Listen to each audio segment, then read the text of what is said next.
for the Epoch Times. Jeffrey, always great to see you. So does the system that finances healthcare need reform in your view? Desperately, and the Republicans have been given a golden opportunity by President Trump, who tweeted out that the government's money should go directly to taxpayers rather than insurance companies, which he called corrupt and overfunded. And that's exactly right. I mean, so this is a brilliant opportunity for them to entirely reform health insurance. What matters here is that, even if the money goes, if government money goes not to health insurance companies but to individuals, they still face a very truncated marketplace where you can't just get catastrophic insurance. You have to buy into one of these predefined benefits packages, and the cost of this insurance is going through the roof. It's at $27,000 per person and set to rise much higher over the coming months and years.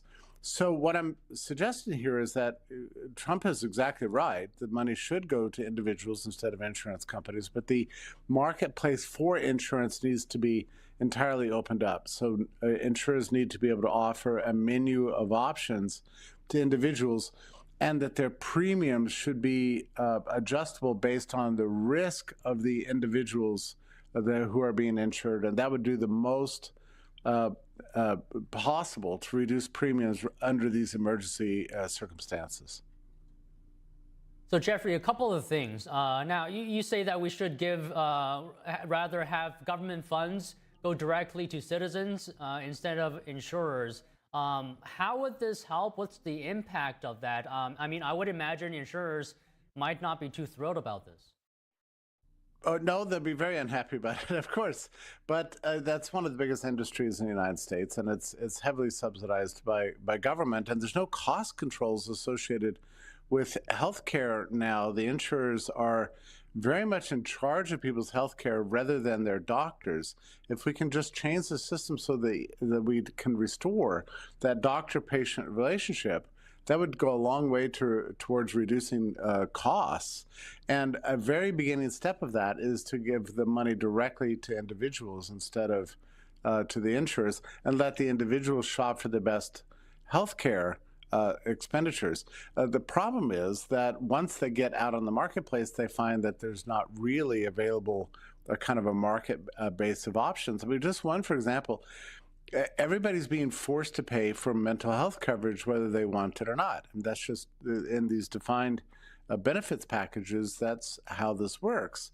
And the costs of them are going through the roof. People are paying for insurance they don't even use. And the deductibles are so high that once you start using it, then your costs are really going to increase. So this $27,000 figure I mentioned, that's before you use any of the actual health care. This is just to get you in the door. But once you start using the services from these exchanges, then they come after you for everything you're worth. And for a lot of people, their health insurance is higher than their rents or their mortgages at this point. So we've approached an emergency situation. Trump knows this. It's harming him politically and harming the Republicans politically. So my argument that I said in this Epoch Times article is that under these conditions, the Republicans need to act immediately to not only enact Trump's proposed reforms, giving the subsidies directly to individuals rather than to insurance companies. That will help reduce costs. But then after that, we still have many other substantial reforms to make that would change a lot of the logic of Obamacare. They called it the Affordable Care Act, but it's not affordable at all. It's completely unaffordable. There are ways to fix that, but it's going to mean getting into the wires of the system and pulling them out and replacing them with something much more market-oriented that restores the doctor-patient relationships. So, Jeffrey, can you talk a little bit more on what needs to happen to eliminate some of the problems in the system? You mentioned a couple of them already. Maybe you can talk about a bit more. Yeah, okay. So one of the issues is that when you get life insurance, the very first thing they do is they check, and they have the actuaries come in and check your risk, and your premiums are assessed based on your risk. because the insurer wants to make money and you want to be insured. So that's how we have a competitive market for life insurance. The same thing is true in home insurance. If you're living on a floodplain, you're going to pay more than you would otherwise. And the same thing is true with auto insurance. If you get a lot of tickets, you're going to be paying higher premiums because insurance is necessarily related to risk. Now, incredibly, Obamacare changed that system in healthcare. So it doesn't matter how healthy you get. I could be tremendously obese and inactive and then lose a bunch of weight and join a gym and become a major athlete who's exercising every day.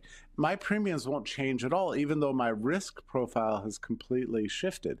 So we need insurers in the position of insuring not just these large pools of risk, but individuals. And that way, individuals will face an incentive to get healthy again. Right now, we've got this Make America Healthy Again movement, and everybody's telling you get healthy, but there's no financial benefit to you directly in terms of what you're paying for your health insurance.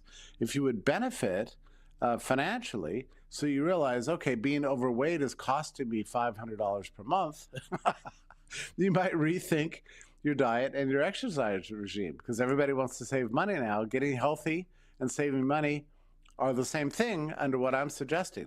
This was the way the system worked in the past before Obamacare, but Obamacare came in and pooled all the risks of so many groups, and sure enough, over the last 15 years, Americans have gotten tremendously unhealthy as a result, and I think this is one of the reasons why. So if we could just restore something like a system where the actuaries assess individual risk, where individuals control their healthcare spending, and they can choose among a menu of options from all insurers, and ideally that the HSA system, health savings accounts, could be extended to everybody, regardless of their insurance status, so that people could save money tax-free, spend it on a range of healthcare options. That would all dramatically reduce the cost of healthcare in this country instantly. And what I'm saying is that the Republicans could and should pass such a comprehensive sweeping bill immediately while they have the majority, and that would dramatically reduce healthcare spending and increase the health of Americans. So you were talking about this point as well, Jeffrey, in your article on the Epoch Times. I read it earlier today. You were saying that someone who smokes or drinks, they quit that, or they're overweight and they lose the weight. It has no impact on how much money they pay. So my question is, can health insurance become that granular? Yeah, well, it used to be that granular. It's the same, again, it's granular for life insurance, granular for homeowners insurance, and it's granular for car insurance. Now, all those are all too high, but can you imagine if you had to share risk pools with 1 million other people, and that your great driving record wouldn't have any effect on reducing your premiums, or your health wouldn't change any of your premiums in your life insurance? That would be a completely crazy system, but that's exactly the system that we've implemented in healthcare.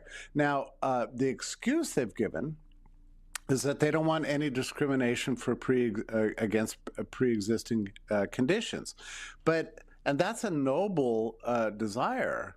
But what it's done is it's taken out the market logic of all health insurance. There are surely ways that we can insure people who have pre-existing conditions while also rewarding people for getting healthy, for being healthy, so that they pay less insurance. This is really important. People forget that your health is very much connected to, in most cases, to your own life decisions. So we need the economics of the health insurance industry to match with people's own individual decision-making incentives to get healthy. That will, by itself, massively reduce the burden on the healthcare system and lower prices.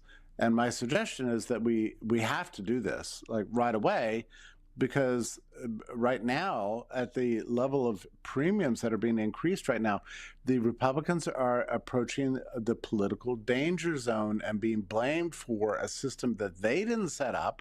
This is all Obamacare that did this. And it's up to them, to the Republicans, to finally just get rid of all the guts and machinery of that entire system that has driven up healthcare insurance prices so high and healthcare prices so high. We've got a system that doesn't even have posted prices. And the insurers are running everything. The insurance companies are telling doctors what they can do without any posted prices for the consumer. This is making people very angry. And I think the Republicans could gain a great deal of popularity with their base and with the American people more broadly by finally doing something about it and bringing a market-based, actuarially driven system back to healthcare, just like we had it before, but better. Okay, well, Jeffrey, that's our time today. It's always a pleasure to speak with you. Thank you. It's my pleasure. Thank you very much. An update from the White House today on its efforts to crack down on fentanyl and the approaching deadline for the BBC to apologize for edits made in a documentary.